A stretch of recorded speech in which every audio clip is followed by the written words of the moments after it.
본문은 로마서 16장 25절에서 27절 말씀인데요. 말씀을 잠깐 띄워주시고요. 저는 친절하게 말씀을 다 준비해야 합니다. 말씀 인용이 좀 많아요. 제가 말씀 인용이 많은데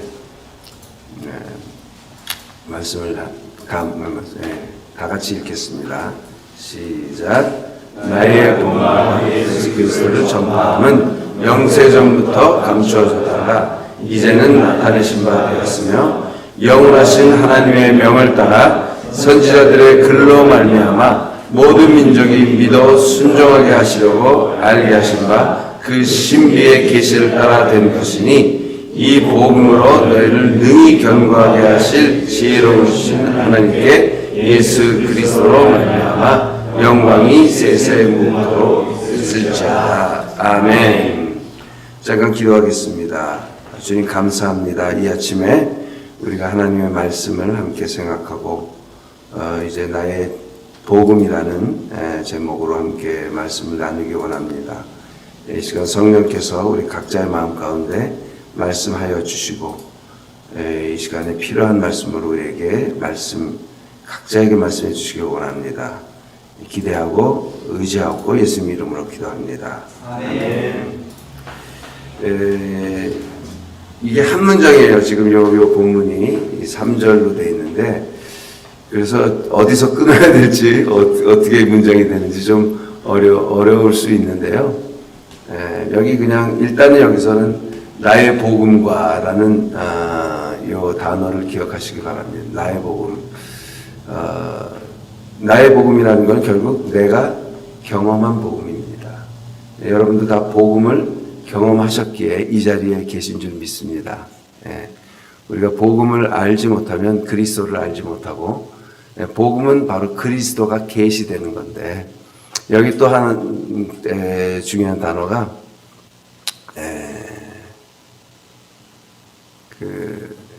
계시입니다. 계시.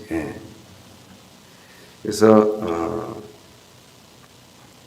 계시가 어딨지? 계시가 있죠 중간에. 다음 넘겨주시면 이제 아니 괜찮습니다. 아니에요. 죄송합니다. 제가 글 못 찾아가지고. 그 신비의 계시를 따라 된 것이니라고 되어 있죠. 그 신비의 계시를 따라 된 것이 중간에. 그러니까 사실 복음을 깨닫는 것은 신비입니다. 신비라는 것은 감춰져 있다는 거예요. 신비의 비자는 비밀 할 때 비자잖아요. 그러니까 감춰져 있는 거예요. 그러니까 감춰진 것을 드러내는 게 계시잖아요. 사실은 계시가 우리에게 주어지지 않으면 복음을 깨달을 수가 없습니다. 그래서 계시는 이렇게 위대한 어떤 사도들이나 또 어떤 선지자들에게만 주어지는 게 아니고 하나님의 말씀이 어느 날 보이기 시작하고 가려져 있던 것이 깨달아지고 보여지는 것이 계시라고 할 수 있는데 저에게도 이 복음이 계시된 크게 계시된 것이 3차례 있어서 이제 있었습니다. 그래서 오늘 그것을 여러분과 같이 나누면서 같이 은혜를 나누고자 합니다. 저희 지금 말씀드린 계시로 복음이 사실 우리에게 주어지는 겁니다. 이것은 성령이 아니고서는 계시를 받을 수가 없습니다. 계시가 깨달을 수 없습니다. 그래서 복음은 사실상 드러나 있지만 감춰져 있어요. 그죠? 그래서 어떤 사람에게는 복음이 되지만 어떤 사람에게는 복음이 아무 의미와 가치를 주지 못하게 됩니다. 왜냐하면 계시가 없기 때문에. 그래서 이 계시야말로 우리가 말씀을 이해할 수 있는 열쇠가 된 줄 믿습니다. 저에게 이제 첫 번째 그 계시는 몇 시 정도 끝나면 여러분 해피하시죠? 상관없어요. 은혜되는 대로.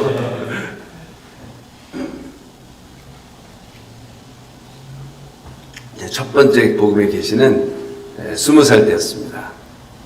제가 늘 이제 집회 때마다 간증하는 내용인데 어떻게 주님을 만났는지 이것이 이제 저의 첫 번째 복음에 대한 계시인데 1981년도 7월 달이었습니다. 몇 년 전이죠?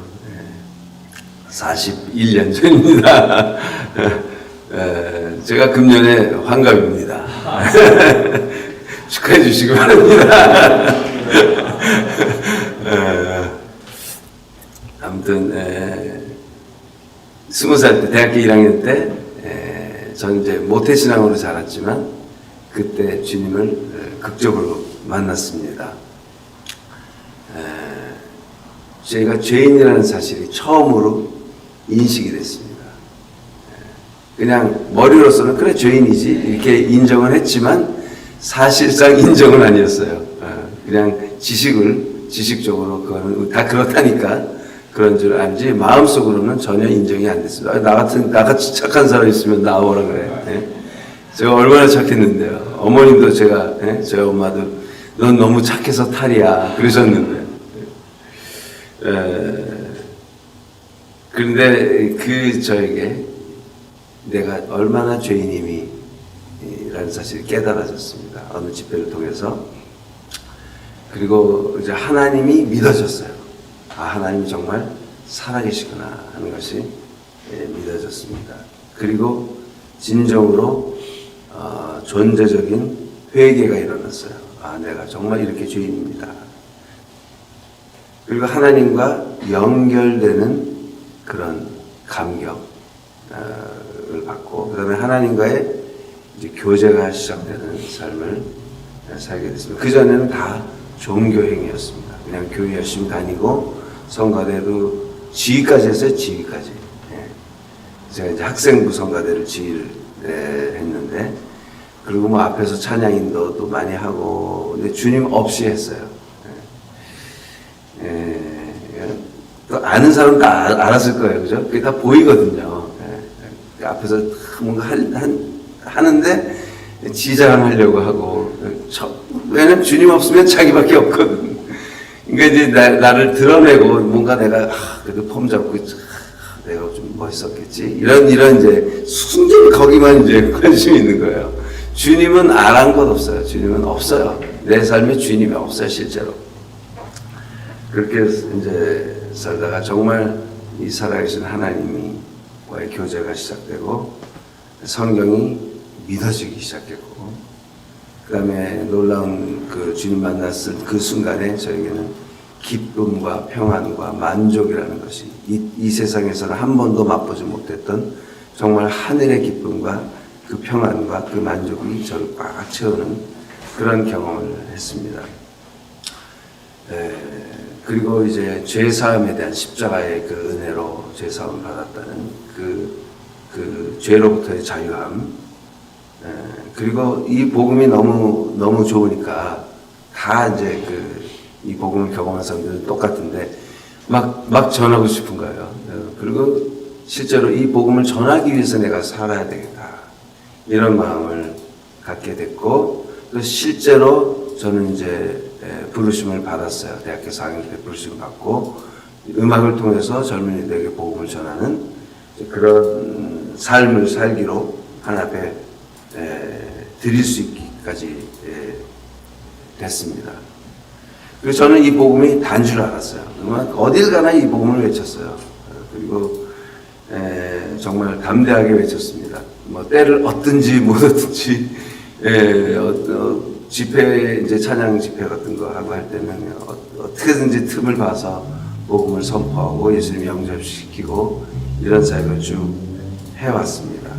저에게는 복음이 더 이상 무슨 부끄럽지 않고 정말 자랑스러웠습니다.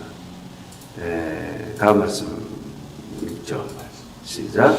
내가 복음을 부끄러워하지 아니하노니 이 복음은 모든 믿는 자에게 구원을 주시는 하나님의 능력이 됩니다. 먼저는 유대인에게요, 그리고 헬라인에게로다.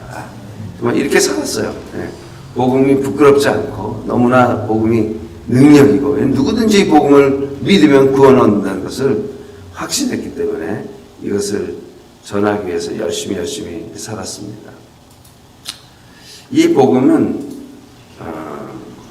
구원의 복음이라고 말할 수 있어요. 구원의 복음.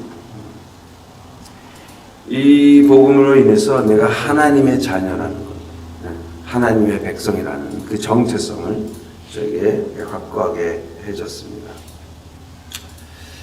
그리고 이제 이 복음으로 인해서 구원의 확신이 있는 거죠. 구원의 확신. 구원의 확신이 뭐죠? 우리는 분명히 죽어서 천국 간다. 뭐 이런 확신 아니겠어요? 그런데 시간이 지날수록 이 구원에 대한 기쁨과 감격이 이렇게 늘 이렇게 하이는 아니더라고요. 조금 이제 감격이 이제 시들게 되기도 하고, 더 문제는 뭐냐면은 내 삶을 나를 돌아볼 때 내가 정말 구원받은 사람이 맞나, 이런 갈등이 어느 날부터 이제 시작됐어요. 구원이 흔들린다는 건 아니에요. 그러나 내 자신의 모습을 볼 때 너무 이전에는 나 잘난 맛을 살았는데 이제는 복음 안에 들어오니까 내가 얼마나 비참한 존재고 얼마나 한심한 존재고 얼마나 죄악된 존재인가, 이것이 더 깊이 깨달아지게 되면서 죄를 이기지 못하는 나의 모습들로 인해서 자꾸 넘어지고 매일 죄로부터 그냥 울어 터지는 것 같은 그런 나의 모습에 이게 뭔가라는 이제 갈등이 속에서부터 일기 시작했습니다. 분명히 나는 예수님과 함께 십자가에 못 박혀 죽었다고 고백을 하고 믿고 하고 선포를 했는데 사실상 육신은 시퍼렇게 살아있는 거예요. 그리고 물론 이제 그것을 여러 말씀과 또 책이나 이런 걸 통해서 이게 성화의 과정이다, 우리는 거룩해지는 과정 속에 있다고 이제 배웠는데 실제로 내가 거룩해지고 있는 건지 솔직하게 잘 모르겠더라고요. 내가 지금 나아지고 있는 건지, 어느 한순간에 탁 무너져 버리면 다 그냥 말짱 도루묵이 되는 것 같고, 그리고 이제 그렇지만 그거를 다 표출할 수는 없잖아요. 이제 겉은 이제 잘 포장을 하는 거예요. 그래서 사역은 아주 승승장구하고 많은 사람들에게 인정받고 칭찬받고 환영받고 했지만 내 내면은 아주 너덜너덜한 그런 상태임을 이 갭을 굉장히 어떻게 해결하기가 어려운 그런 이제 갈등된 모습 속에 있었습니다.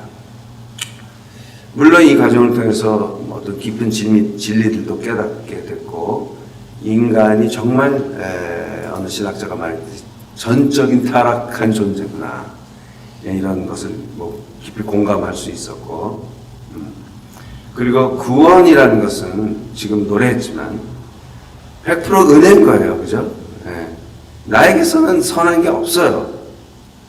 그러니까 절대적인 그 은혜로 인하여 우리가 구원받았고, 또 은혜로 말미암아 살아가는 오직 예수 그리스도 이외에는 정말 우리에게 아무 소망이 없고 구원의 근거가 없다는 것 너무나 철저하게 처절하게 깨닫게 됐지만, 내면 속에 솔직하게 남은 것은 자신에 대한 실망감과 절망감, 이런 것들로 사실상 어떻게 해결이 안 됐어요. 이런 절망적인 상황에 있을 때, 그리고 어떻게 보면은 삶 가운데서 이렇게 번아웃이 돼버린 그런 시점이 있었습니다. 근데 겉은 그냥 다 포장했기 때문에 사람들은 잘 몰랐죠. 근데 그런 정말 내 자신에게 굉장히 실망스러운 그때에 이제 두 번째 복음의 계시가 저에게 주어졌습니다. 그것은 아마 전에 제가 여기서 은혜를 찬양하면서 은혜 나눴을 때 그 메시지 기억하시는 분 계실지 모르겠는데, 그때 계셨던 분 계세요? 할렐루야. 네. 나는 너에게 실망하지 않았다는 주님의 음성을 들었어요. 이게 굉장히 저에게는 정말 복음이었어요. 나도 내 자신도 나에게 실망했고, 또 주변 사람들도 다 알게 되더라고. 가까운 사람들은 내가 얼마나 부족한 존재인지 다 알게 되더라고. 실망하게 되더라고. 그러니까 이게 힘들었어요. 그걸 인정하는 것이. 근데 이제 그 어느 집회를 통해서 주님이 난 너에게 실망하지 않았어. 아니, 어떻게 나한테 실망 안 하실 수 있죠? 누구보다도 하나님 기준이 더 높을 것 같고, 눈동자 그냥 다 보고 계신데 어떻게 나한테 실망 안 하실 수 있을까?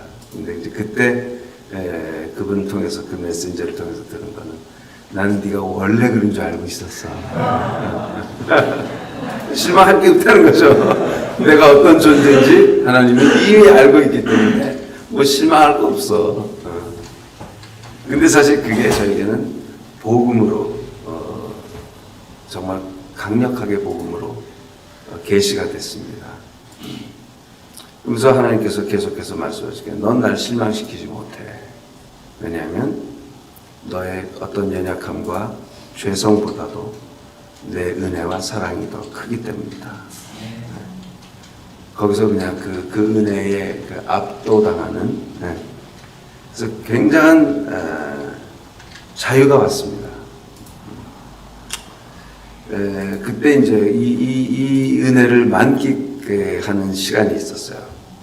그리고 어디를 가나 제가 이 복음을, 이 은혜의 복음을 이제 외치기 시작했습니다. 전에는 예수님을 믿어서 구원받는 이 복음을, 구원의 복음을 제가 강조했었다면, 물론 그것도 뭐 굉장히 중요하고 그것도 제가 빼놓진 않았어요. 그러나 더 결론적으로는 제가 나누고 싶었던 것은 이 은혜의 복음을 이제 전하게 됐습니다. 그래서 내가 얼마나 부족한 존재인데 이런 나도 하나님은 계속해서 사랑할 수 있다는 것, 사랑하고 계시다는 것, 이것이 얼마나 우리에게 위안을 주고 얼마나 이게 정말 살만나게 하는 거죠, 사실은. 그리고 이것이 저의 삶에 많은 변화를 가져왔어요. 왜냐면 내가 다른 사람에 대해서도 용납이 안 되는 게 너무 많았어요. 그래도 인간이 이 정도는 돼야 되지 않냐. 근데 하나님은 그 정도가 안 되는 나를 용납하셨는데, 그런 나를 사랑하고 계신데, 지금 현재 진행형으로 내가 누구를 용납하지 못한다는 것은 있을 수 없다는 거죠. 내가 누구를 용서하지 못하는 것은 있을 수 없다는 거죠. 그러면서 이제 정말 이 용서와 용납의 깊이에 대해서 알아가기 시작했습니다.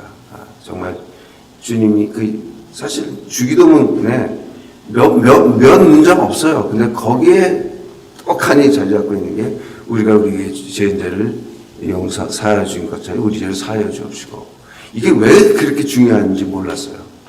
근데 실제로 복음을 갖고 살아가는 사람에게는 이것이 너무나 중요한 현실이 돼야 된다는 거죠. 근데 저에게는 이제 이 복음의 계시가 너무나 저에게 큰 자유를 줬습니다. 그래서 이제 그때 읽은 책 가운데서 그 필립 얀시라는 분이 쓴 책이 있는데, 거기에 당신의 어떤 행위로도 하나님이 당신을 덜 사랑하게 할 수 없다, 이런 구절이 있어요. 그러니까 우리가 어떤 잘못을 한다고 해서 하나님 우리를 덜 사랑하지 않는다는 거죠. 그분은 그런 거에 흔들리지 않고 삐지지 않아요, 우리에게. 그리고 그냥 여전히 사랑하신다는 그 사실. 그리고 더 나가서 그리고 당신의 어떤 행위로도 하나님이 당신을 더 사랑하게 만들 수도 없다. 무슨 얘기죠? 이미 하나님은 최고치의 사랑으로 사랑하고 계시다는 거죠. 그러니까 뭘 좀 잘했다고 더 할 게 없는 거예요, 하나님은. 그 하나님의 그 사랑의 그 스케일을 제가 정말 압도당하면서 정말 자유하고 정말 행복해요. 이 복음을 깨닫게 되면 정말 자유하고 정말 행복하고 많은 사람들을 놓아줄 수 있게 되는 것 같습니다.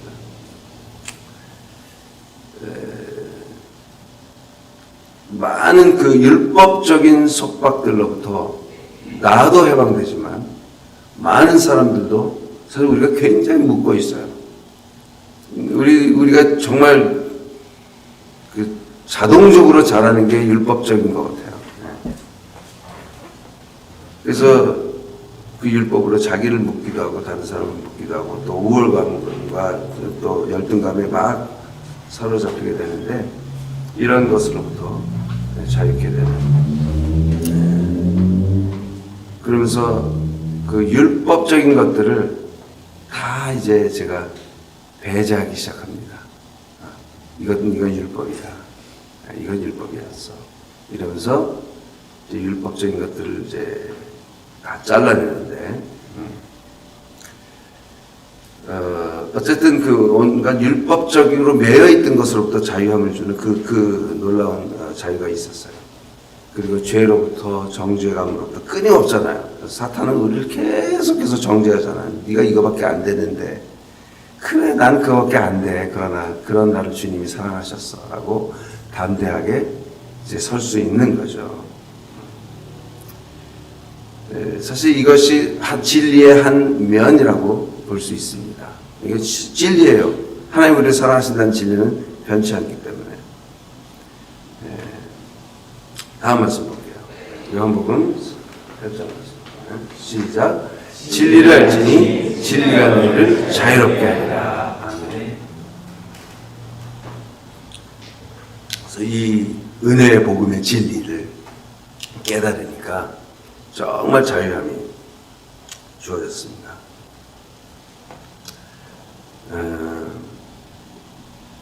그래서 아까도 말씀드린 대로 이 하나님의 사랑의 이 진리 여기에 거하니까 정말 안정감이 있고 또 나를 자유케 해주고 또 내 스스로 많은 사람들을 놓아줄 수 있는 이런 삶으로 바뀌게 됐습니다. 요 복음 가운데서 제가 누린 것은 주님과의 그 개인적인 친밀함을 알게 됐어요.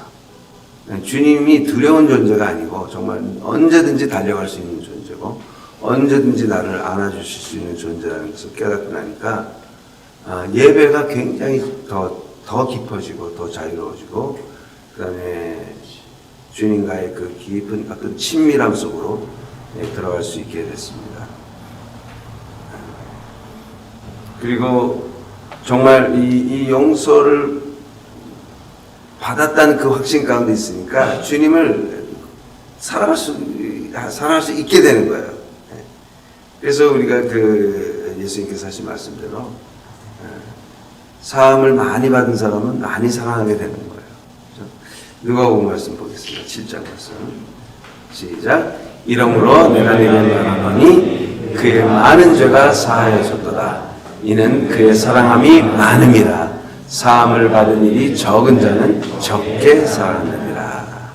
그러니까 계속해서 내가 사랑받고 있고 용납받고 있고 용서받았다는 그 확신 가운데 있으니까 주님을 더 사랑할 수 있게 되더라고요.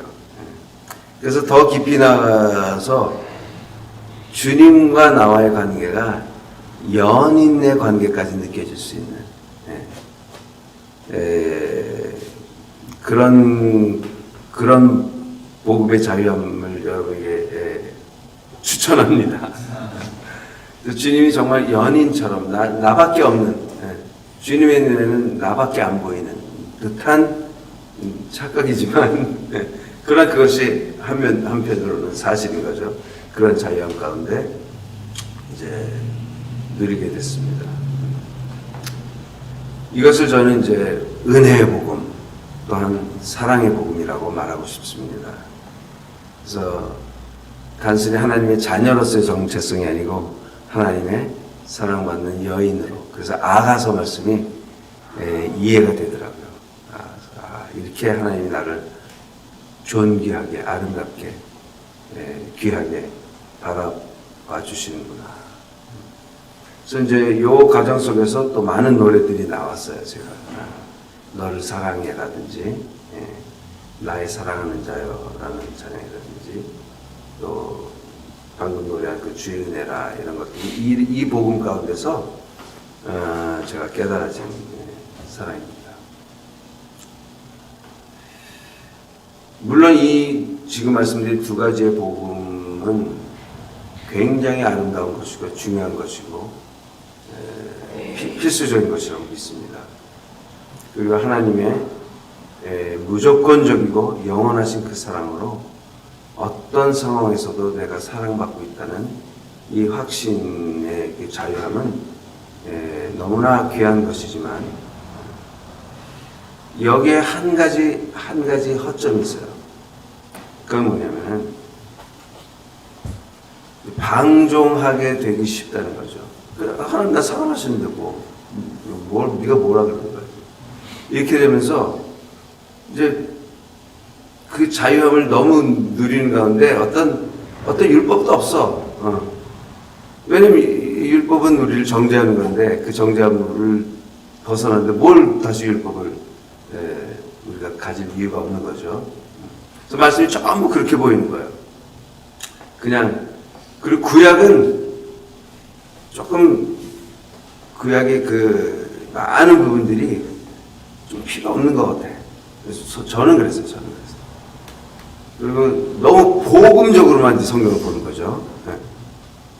너무 복음적으로만 보니까 성경의 많은 부분들이 한 반 정도는 이거 그냥 괄호로 이렇게 쌓아놔도 될 것 같은 그런 좀 언밸런스한 성경에 대해서 이해가 그런 것들을 제가 어느 날부터 이거 내가 맞나 이런 생각을 하게 되고 또 목회를 하다 보니까요 이 복음을 전하는데 이게 너무 자유를 주니까 이 교회가 이게 그냥 그래 너도 잘났어 이거 가지고 안 되는 거예요. 이런 이제 딜레마가 현실적인 딜레마가 있고 그 다음에 이것에 안주해버린 사람들이 있는 거예요. 그러니까 항상 자기는 excuse야. 나는 연약하니까 냅둬.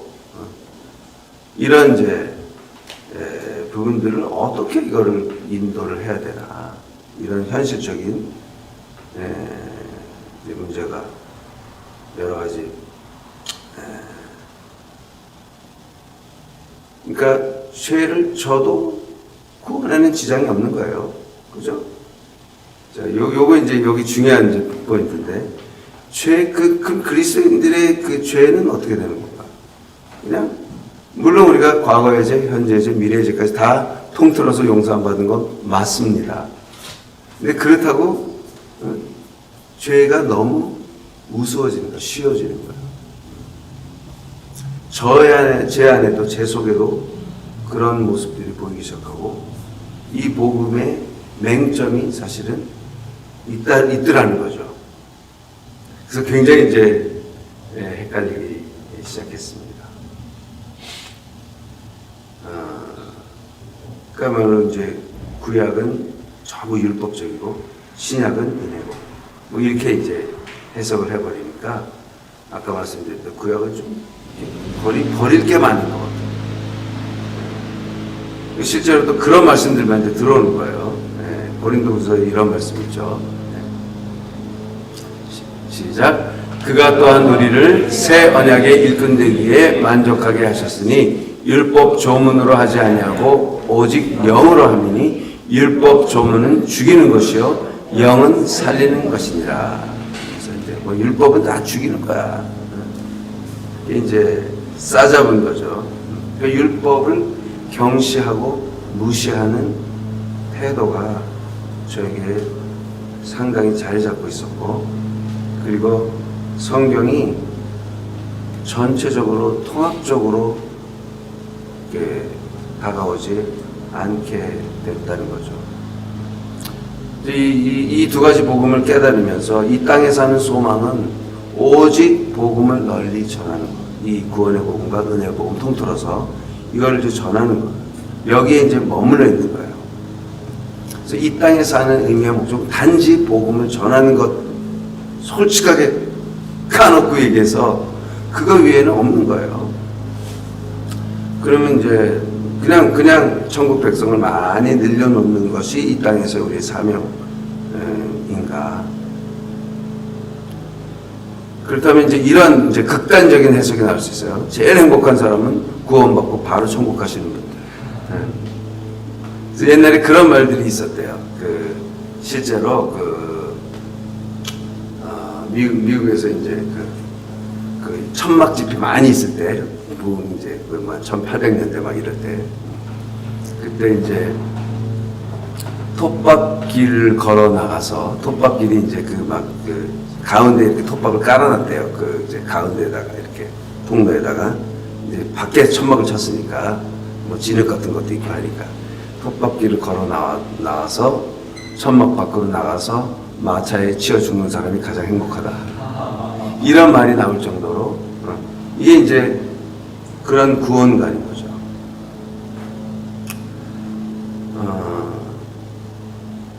그리고 또 하나의 질문은 성화는 무슨 의미가 있는가? 솔직하게 그냥 빨리 그냥 천국 가는데 천국 가면 되는 거 아닌가? 이 땅에서 성화가 안간힘을 써가지고 절제하고 해서 성화가 되는 것이 무슨 의미가 있는가?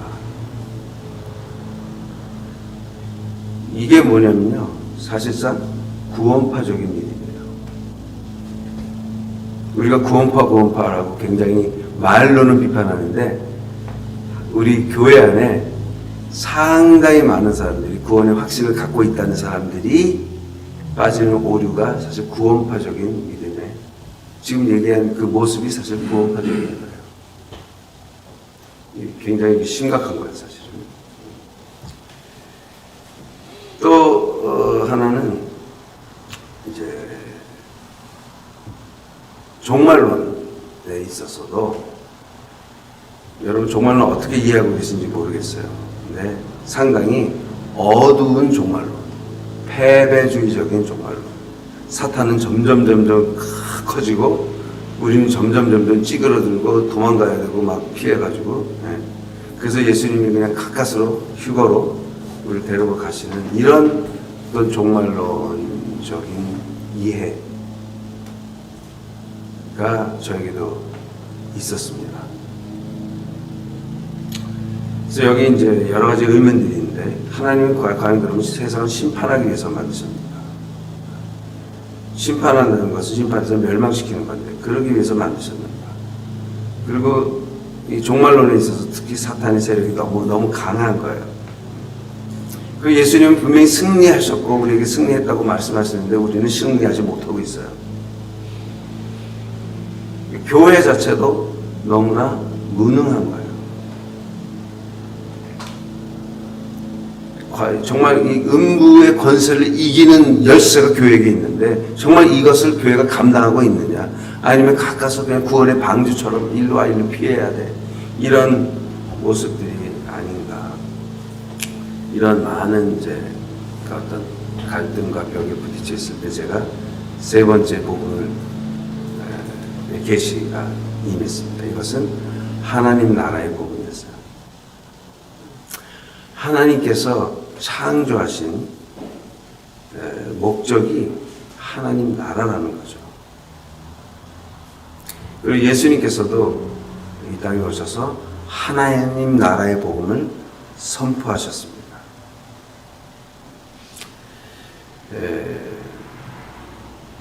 한번 말씀을 보겠습니다. 하나님께서 아담에게 하신 말씀인데요. 창세기 1장 28절 시작. 하나님이 그들에게 복을 주시며 하나님이 그들에게 이르시되 생육하고 번성하여 땅에 충만하라. 땅을 정복하라. 바다의 물고기와 하늘의 새와 땅에 움직이는 모든 생물을 다스리라 하십니다. 하나님의 이 명령, 축복이에요. 축복이라고 얘기하는데 사실 축복이 다 5개의 명령형으로 되어 있어요. 축복인데, 복인데 이게 명령형입니다. 뭐예요? 생육하고 번성하고 충만하고 정복하고 다스리라 라는 5개의 명령입니다. 그러니까 쉽게 얘기해서 우리는 사명을 가지고 태어난 거예요. 그런데 그것이 찌질하게 사는 사명이 아니고 정복하고 다스리고 충만케 하는. 이게 뭔지를 보기 위해서 몇 시간이 필요할 거예요. 그러니까 어쨌든 우리에게는 통치권, 이 세상을 다스리는 하나님의 대리권자로 이 땅을 다스리는 권세와 우리에게 그 권위를 주신 거죠. 이 사명이 결코 아담이 범죄한 이후에 그럼 이제 끝났어가 아닌 거예요. 계속 이 사명은 하나님이 부르시는 모든 자들에게 그대로 이어지고 있다는 겁니다. 이것의 아브라함 버전을 보겠습니다. 시작. 여호와께서 아브라함에게 이르시되 너는 너의 고향과 친척과 아버지의 집을 떠나 내가 내게 보여줄 땅으로 가라. 내가 너로 큰 민족을 이루고 내게 복을 주어 내 이름을 창대하게 하리니 너는 복이 될지라.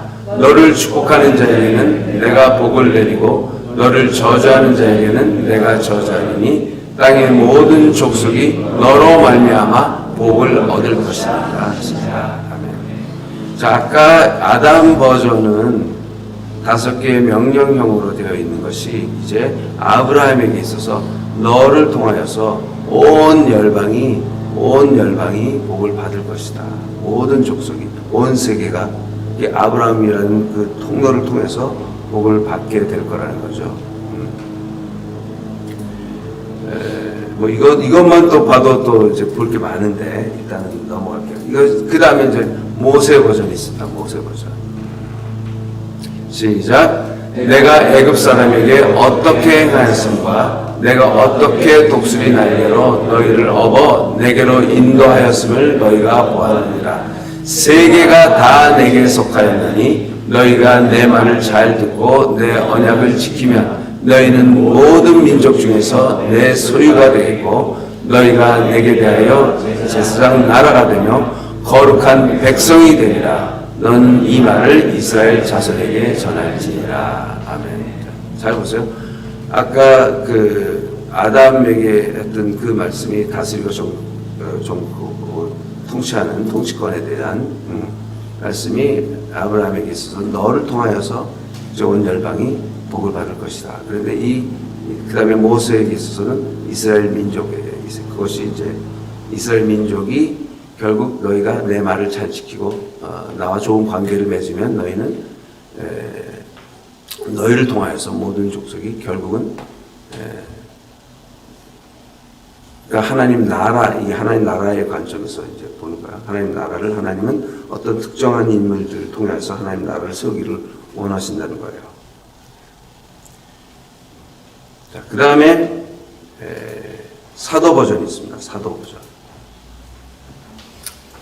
시작. 예수께서 나와 말씀하여 이르시되 하늘과 땅의 모든 권세를 내게 주셨으니 그러므로 너희는 가서 모든 민족을 제자로 삼아 아버지와 아들과 성령의 이름으로 세례를 베풀고 내가 너에게 분부한 모든 것을 가르쳐 지키게 하라.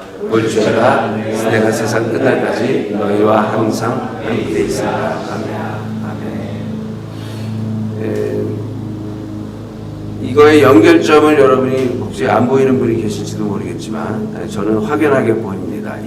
아까 아담으로부터 시작된 이 어떤 사명이 결국은 이제는 사도들을 통하여서 하나님 나라를 세워가실 것을 예수께서 이제 당부하시는 거죠. 말씀하시는 거죠. 그리고 이제 요거에 대한 모든 그리스도인 버전이 있습니다. 하나님의 사명에 대한 시작. 그러나 너희는 택하신 족속이요 왕같은 제사장이요 거룩한 나라요 그의 소유가 된 백성이니 이는 너희를 어두운 데서 불러내어 그의 기이한 빛에 들어가시니 아름다운 덕을 선포하게 하려 하십니다. 아멘. 그러니까 이 지금 성경 전체를 지금 이렇게 맥을 짚어봤는데요. 여기에서 결국은 전체를 관통하는 하나의 그 흐름이 있는데 그것은 하나님 나라는 거예요. 하나님 나라는 어떤 하나님의 사람을 통하여서 하나님의 나라를 세우기를 원하신다는 거예요. 그래서 그것이 현재는 모든 그리스도인들, 우리에게 이 사명이 주어져 있는 것입니다. 그래서 우리는 택하신 족속의 왕 같은 왕이요 제사장입니다. 왕이고 제사장. 우리에게 왕권이 있고 제사장권이 있는 거예요. 그래서 만인 제사장이라는 그 말은 우리는 이미 이제 구약의 그 흐름이 아니고 우리는 예수 그리스도 안에 있는 모든 자들은 이제 왕이 되는 거고 왕의 권세를 가진 거고 그것이 사도들에게 있었던 것이 그 내가 하늘과 땅의 모든 권세를 가졌으니 이 권세가 없으면은 권위가 없으면은 이것을 행사할 수가 없는 거예요. 우리 그리스도인들은 이미 예수님에게 있던 그 권세가 우리에게도 똑같이 있다는 거죠. 그래서 우리에게는 이 땅을 정복하고 다스리고 그리고 하나님 나라로 통치할 수 있는 그 권세와 권위가 주어진 겁니다. 그 맥락을 본 거예요. 그래서 예수님께서 이렇게 말씀하셨어요. 시작. 이르시되 때가 찼고 하나님의 나라가 가까이 왔으니 회개하고 복음을 믿으라 하시더라. 여기서 이제 복음이라는 말이 나오는데 이 복음은 하나님 나라의 복음이라고 저는 이해를 합니다. 하나님 나라가 가까웠으니 회개하고 복음을 믿으라. 단순히 천국 가기 위한 그냥 죽어서 천국 가는 그 하나님 나라가 아니에요. 우리에게 분명히 이 땅을 지으신 처음 아담에게 하신 그 말씀은 아직도 유효한 것입니다. 그 사명은 아직도 살아있는 거예요. 그것이 하나님 나라입니다. 구원도 은혜도 다 무엇을 위한 거냐면 하나님 나라를 위한 것입니다. 하나님 나라를 세우기 위해서 우리가 구원받아야 되는 것이고 그 은혜의 복음을 깨달아야 되는 거예요. 그리고 이 하나님 나라는 먼저 우리의 내면으로부터 우리가 이 하나님 나라를 세워가야 하는 것입니다. 사실 구약에는요 영적인 구원의 개념은 거의 나오지 않습니다. 예수 믿고 하나님 믿어서 영적으로 천국 가는 이런 개념이 아니라 하나님 나라는 이 땅입니다. 이스라엘이라는 그 나라가 하나님 나라 되기를 원한다는 그 사명을 그 사람들은 깨닫고 그렇게 살아가는 거예요. 그런데 이 사람들의 맹점은 뭐냐면은 그것을 이루기 위해서는 하나님과의 관계, 생명의 관계, 그러니까 우리가 얘기하는 구원이 있어야 되는데 그것이 간과되고 있다는 거죠. 그냥 그 구약적인 개념에서는 이스라엘 백성으로 태어나고 사는 것이 하나님 나라 백성이 되는 겁니다. 그래서 예수님께서 거기에 대한 자부심을 갖고 있는 우리는 하나님 나라 백성이야 라는 자부심을 갖고 있는 그들에게 이렇게 말씀하신 거예요. 누가복음 17장 보겠습니다. 죄송합니다. 그 다음 누가복음 17장 말씀이 있어요. 네, 시작. 바리새인들이 하나님의 나라가 어느 때에 임하니까 묻건을 예수께서 대답하여 하시되 하나님의 나라는 볼 수 있게 임하는 것이 아니요 또 여기가 저기 있다고도 못하리니 하나님의 나라는 너희 안에 있느니라. 자, 바리새인들은 이 사람들은 유대인들이고 이스라엘 사람들이기 때문에 이 사람들이 생각한 하나님의 나라는 뭐냐면 이 땅 가운데 지금 뭐예요? 로마의 지배하에 있기 때문에 이스라엘의 독립을 얘기하는 겁니다. 이스라엘이 자유케 되는 것을 얘기하는 겁니다. 그렇게 질문하니까 우리는 너무 그 신약의 구원적으로만 성경을 보면은 조금 해석이 틀리게 되는 거예요. 그러니까 언제 우리가 해방됩니까? 이 얘기를 하는 거예요. 그때 하나님 나라는 그게 아니거든. 네. 뭐라 그런 거예요? 다시. 너희 안에 있느니라. 너희 안에 있느니라. 이 사람들은 그 영적인 하나님 나라를 개념이 없어요. 그렇기 때문에 그것을 주님께서 말씀하신 겁니다. 그럼 이 내면적인 하나님의 나라를 먼저 누려야 되는 것이 그리스도에 있는 거죠. 그래서 이 하나님의 나라의 그 문화는 뭐냐, 공기는 뭐냐, 이것이 로마서 14장에 있습니다. 시작. 하나님의 나라는 먹는 것과 마시는 것이 아니요 오직 성령 안에 있는 의와 평강과 희락이라. 이것이 좀 아까 말씀하신 너희 안에 있느니라. 하나님의 나라가 우리 안에 이루어지는 어떤 그 표면적인 구체적인 것들이 이 의와 평강과 희락인 거죠. 우리 안에 정말 의를 향한, 그 성령께서는 계속 우리를 의롭게 살도록 우리를 종용하십니다. 우리가 어떤 죄악된 것들을 우리가 행하고자 할 때 그것을 막으시는 것, 그것을 슬퍼하시는 것, 이것이 성령의 사역인 것이죠. 그리고 우리가 하나님과 좋은 관계를 갖고 있을 때, 하나님과의 평화로운 관계를 가지고 있을 때 우리에게 마음의 평강이 주어지는 겁니다. 그죠? 그리고 하나님의 나라는 기쁨이 있어요. 그래서 진짜 좋은 교회는 이게 밝아야 돼요. 네. 너무 심각한 교회는 좀 하나님 나라가 아니야. 네. 여러분 교회는 너무 밝아서 좋아요. 네. 제가 너무너무 사랑하는 교회인데, 네. 그래서 이 의와 평강과 희락이 하나님 나라의 문화입니다. 하나님 나라의 분위기예요, 공기. 그래서 거기에는 이 분위기가 막 이렇게 살아있어야 되는 좀 있습니다. 자, 유대인들에게는 내면적 하나님 나라의 개념이 없어요. 약해요. 근데 우리는 내면적이고 영적이고 내세적인 것은 강한데, 하나님 나라의 개념은 강한데, 이 땅에서의 하나님 나라를 이루는 것의 개념이 너무 약화되어 있습니다. 구원을 너무 내세적이고 영적이고 개인적인 것으로만 우리가 배워왔습니다. 이것은 사실상 초대교회의 많은 사도들이 경계했던 그 헬라의 영지주의에 대한 영향이고, 헬라의 영지주의가 되게 불교하고 또 가까워요, 컨셉들이. 그래서 우리도 이 극락, 천국 그러면 극락을 생각하는 거예요. 근데 그것이 아닌 거예요. 하나님의 나라는 이어져 있습니다. 영혼과 이어져 있지만 지금 이 땅에 시작된 거예요. 우리가 예수 그리스도를 믿고 하나님 나라의 백성이 되는 순간부터 우리는 하나님 나라로 옮겨진 겁니다. 그래서 이제 하나님 나라를 사는 거예요.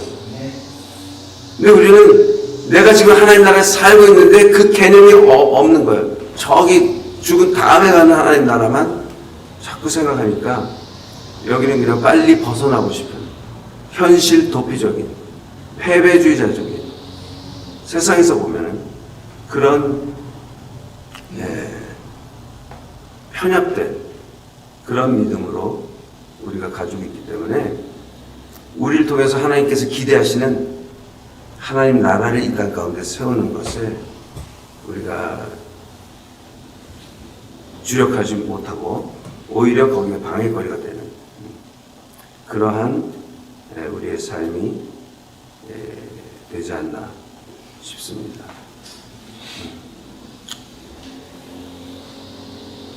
이미 하나님 나라는 시작됐고 이 땅 가운데 하나님 나라를 세우는 것, 그리고 이것이 확장되고 연장되는 것이 이제 천년 왕국으로 이어지는 것입니다.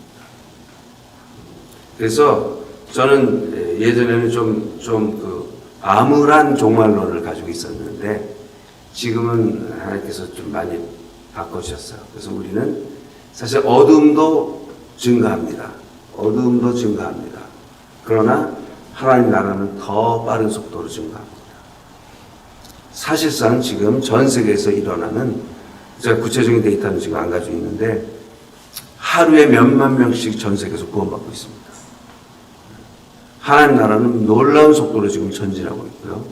그리고 사실 여러분들 뭐 선교에 관심이 있으시니까 아시겠지만 지금 가장 부흥이 일어나는 나라가 어디입니까? 이란과 네팔입니다. 도저히 복음이 들어갈 수 없을 것 같은 그 정말 초롱벽과 같은 그 나라들이 지금 가장 부흥이 일어나고 있어요. 실제적으로 비율이 가장 급속도로 증가하고 있고 중동 쪽에서는 놀라운 그 역사들이 너무 많이 일어나는데 그것이 표출이 안 될 뿐입니다. 중동의 많은 나라들 가운데 그 마을 전체가 그냥 다 크리스천이 되는 일들이 다 똑같은 꿈을 꿔요. 어느 날 꿈을 꿨는데 다 똑같아. 근데 예수님을 봤어, 꿈에서. 이런 일들이 마을 전체에서 일어나서 다 회심합니다. 그러나 그것을 표명했다가는 다 몰살당하니까 그냥 비밀리에 예수님을 믿는 사람들이 굉장히 많다고 합니다. 하나님의 나라는 놀라운 속도로 지금 전진하고 있고 성장하고 있어요. 그래서 저는 이제 금년이 회갑이잖아요. 회갑이면 이제 회갑 옛날 같으면 회갑 잔치하고 요즘에 하면은 웃긴 일인데, 그리고 뭐 이제 뭐 그냥 대충 폼 잡고 이제 이렇게 여유 부리다가 이제 갈 준비하는. 저는 그렇게 살고 싶지 않습니다. 저는 아직도 제가 청년이라고 생각하고, 아직도 할 일이 너무 많고, 저는 일본으로 하나님께서 부르신 것이 너무 감사해요. 일본은 목회자가 은퇴 안 해도 돼요. 은퇴를 하면은 회입니다. 왜냐면 할 수 있는 데까지, 건강이 허락되는 데까지 하는 게 좋은 거예요. 왜냐면 목사가 없는 교회가 지금 8,000교회 중에 1,000교회입니다. 그러니까 그림자들이 없어요. 그러니까 여러분 혹시 할 일 없으시면은 이제 다 은퇴, 미국도 빨리 하잖아요, 또. 그럼 한국 사람들이 제일 빨리 배울 수 있는 언어가 일본어예요. 어순이 같고, 그렇기 때문에. 그래서 이제 빡세게 한 2년 정도 집중하면요, 설교할 수 있어요. 그러니까 저는 이제 55세 때, 만 55세 때 일본으로 하나님이 가게 하셨어요. 그래서 한편으로는, 내가 시험 타주시면 이제 좀, 뭐라 그러죠? 무슨 뭐 준비도 해야 되고,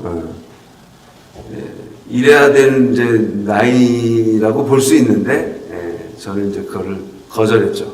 그런 삶은 안 산다. 그리고 새로운 곳으로 가서 새로운 도전하고, 3년 전에 일본에서 도쿄에서 개척을 했어요.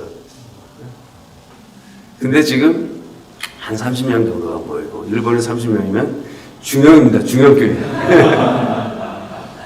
도쿄에서. 그리고 일본 사람이 60% 70% 돼요. 제가 어릴 때 또 일본에 살았어요.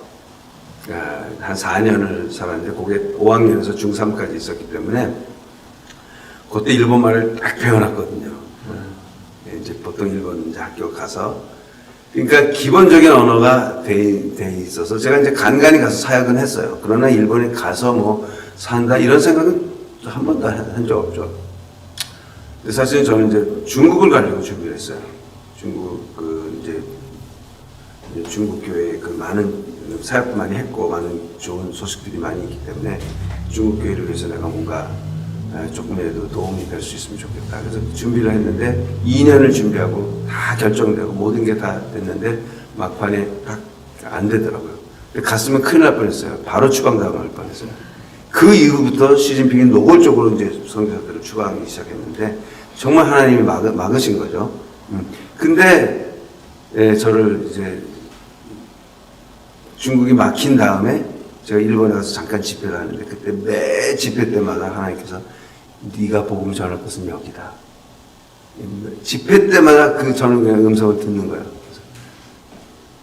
그래서 알겠습니다. 여기 일본에 오겠습니다. 그래서 이제 55세 이제 일본으로 갔는데 정말 하나님이 놀랍게, 그러니까 이게 뭐 선교사기 때문에 다 특별히 하나님이 특별한 관리한다 이게 아니고 삶을 의지하고 의탁하는 만큼 하나님은 개입하시는 거예요. 그러니까 선교사는 하나님이 책임을 안 주면 안 되는 존재들이야. 그러니까 하나님이 얼마나 구체적으로 정말 이끄시는지 제가 목회할 개척할 생각이 없었어요. 그런데 마음은 있지만 뭐 현실적으로 이게 어렵죠. 그냥 그런 많이 원하시면 이런 교회가 어떨까 이런 생각들은 가지고 또 그런 어떤 교회의 어떤 비전들은 하나씩 오기 시작했는데, 근데 어느 날 갑자기 어느 분이 부르더니 한 15평 되는 공간인데 거기 긴자가 아니고 아카사카라고 아주 국회에서도 바로 가까이 있는 그 고급 동네예요. 거기에 방 하나를 15평 정도 되는 작은 공간을 오라 그러더니 이거 쓰세요. 1년 공짜로.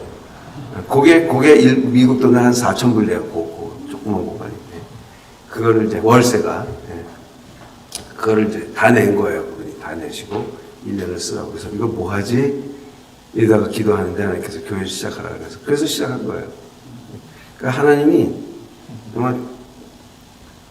정말 너무 재밌게 일하시고, 그리고 지금 3년쯤 됐는데 이 사람들이 이제 안정돼 가고, 그리고 이런 이제 그 목회 가운데 사실 이 복음이 정리를 시켜주신 거예요. 제가 여태까지 알고 있던 그 복음의 그것도 너무 귀하지만 하나님 나라의 복음에 대해서 계시를 주시고 그거에 대한 소망을 갖게 하시고, 일본 땅에 저는 하나님 나라를 세우는 사명을 갖고 지금 살고 있는 거예요.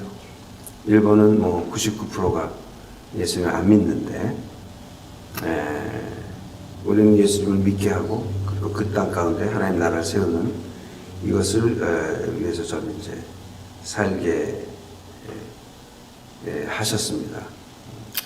그래서 좀 정리하자면은, 사실 이제 율법이라는 것에 대해서도 제가 정리가 됐는데, 하나님 나라가 있으면 그 나라의 통치 원리가 있어야 되잖아요. 그것이 이제 율법인 거죠. 십계명이고, 그건 법률이기도 하고 율법인 거죠. 그래서 율법은 원래 구원받는 길이 아니고 구원받은 자들이 어떻게 살아야 되는지의 그 원리를 말씀하는 겁니다. 유대인이나 헬라인이나 이방인이나 다 예수 그리스도를 통해서 구원이 필요한 존재들입니다. 사실 그것을 계시하신 것이 율법 다음에 바로 계시하신 것이 뭐예요? 제사법이잖아요. 제사법은 구원받는 게, 그 죄가 있는 인간이 어떻게 하나님 앞에 나아올 수 있는지, 그것이 전부 예수 그리스도로 풀어진다는 거 여러분 다 아시죠? 전부 예수 그리스도로 다 완성이 되는 겁니다. 그래서 예수님은 그 제사를 완성하신 거예요. 예배를 완성하신 거예요. 그리고 내가 다 이루었다. 그것은 우리가 하나님 앞에 나아갈 수 있는 길이 열렸다는 거죠. 누구나 예수 그리스도를 고백하고 믿으면 하나님의 자녀가 되고 하나님 나라 백성이 되는 그 길이 열린 것이고, 그 다음에는 우리가 하나님 나라의 백성답게 살아가는 것이 중요한데, 이게 지금 저는 막 이게 짬뽕이 되고 혼돈이 되고 이 설교 저 설교 드리면서 정리가 안 됐던 것이, 이제 하나님 나라의 복음이라는 것으로 이것이 구원의 복음, 은혜의 복음을 다 통합하는 거예요.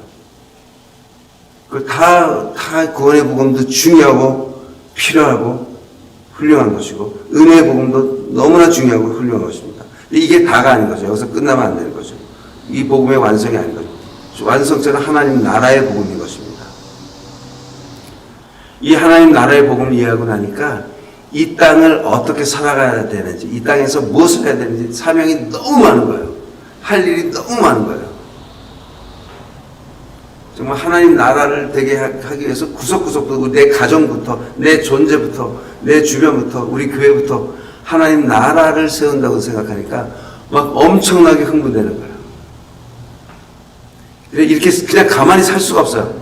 너무너무 뭐 정말 익사이팅하고 사명이 너무 많은 거예요. 우리는 이 땅을 바꿔야 돼요. 문화를 바꿔야 돼요. 이 땅 가운데 하나님 나라를 세워 가야 되는 겁니다. 이것이 모든 영역이 하나님의 나라가 되어야 되는 거예요. 그래서 요즘에 그것을 이제 해석하는 여러 그 이론들이 나오는데, 7개 산의 영역이라고, 7산의 영역이라고 하는 그런 말도 나오죠. 그래서 뭐야? 정치, 경제, 가정, 교육, 예술, 미디어, 종교, 이 모든 영역이 다 하나님 나라가 되게 하기 위해서 우리 그리스도인들이 그 안에 들어가서 이것을 변혁시켜 가야 된다는 것이 우리의 사명인 거죠. 그래서 예수님께서 그 말씀하신 주기도문, 주기도문의 뒤쪽에 보면요. 제가 쭉 스킵했던 거 한 것 같은데.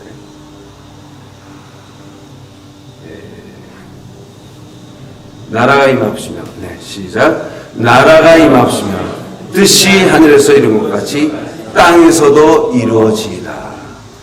여러분 여태까지 주기도문 매번 외우시면서 무슨 생각하고 요 구절을 외우셨는지 모르겠습니다. 그러나 저는 하나님 나라의 복음이 계시되고 깨달아진 다음에는 정말 하나님 나라가 이 땅 가운데서 이루어지도록 하는 것이 우리의 사명이고, 그것을 위해서 할 일이 너무 많은 거, 모든 영역에. 그래서 이제 저는 우리 일본의 이 교회가, 저는 성도들에게 계속 지금 말하고 있어요. 이 사명들을 계속 얘기하고, 우리 교회는 앞으로 할 게 너무 많다. 여러분, 이 교회에서 하는 그런 그 복지 사업 쪽에 여러분 준비하시라고, 자격증도 따시라고. 그래서 이제 일본 노인천국이잖아요. 그러니까 노인들을 위한, 이게 얼마나 복음 전하기 좋은지 몰라요. 그 노인들을 위한 그런 일들. 또 일본이요, 의외로 실제 삶이 가난해요, 사람들이. 그래서 아이들 중에 이제 돌봄을 못 보고, 그 다음에 이제 뭐 이렇게 잘 못 먹는 애들도 많습니다. 그런 아이들을 방과 후 어떤 교육이라든지, 좀 먹이면서 하는 이제 그런 사역이라든지, 그러면 그 층들을 다가갈 수 있는 거잖아요. 그리고 모든 영역에 이제 우리가 들어가서 하나님 나라를 세워가자라는 그런 사명을 가지고 지금 살고 있습니다. 그래서 여러분, 하나님이 미국에 보내신 거예요. 사도예요, 여러분도. 사도가 뭐예요? 보내심을 받은 자예요. 그냥 미국에 어쩌다 온 게 아닙니다. 내가 온 게 아닙니다. 하나님이 보내신 겁니다. 그리고 또 왜 이 지역에, 여러분이 사시는 그 지역에 그곳이냐, 거기에 그곳에 여러분이 필요하기 때문에요. 하나님이 우리를 필요로 하시는 거예요. 우리에게 아담에게 주셨던 그 사명, 그것이 계속 캔슬되지 않고 우리 모든 그리스도인들에게까지 이어져 왔다는 사실을 기억하시고, 이제 우리는 새롭게 하나님, 내가 이곳에서 무엇을 어떻게 해야 합니까? 먼저 네 안에 하나님 나라부터 세워나가라. 의와 평강과 희락으로 가득 채우는, 그것이 얼마나 행복한 삶이에요. 그 삶을 누리는 가운데 이제 그것을 확산시켜 나가는, 우리는 천국을 확산하는 자입니다. 하나님 나라를 확대시켜 나가는 자인 줄 믿습니다. 그런 사명으로 우리가 다 살 수 있기를 바랍니다. 기도하겠습니다.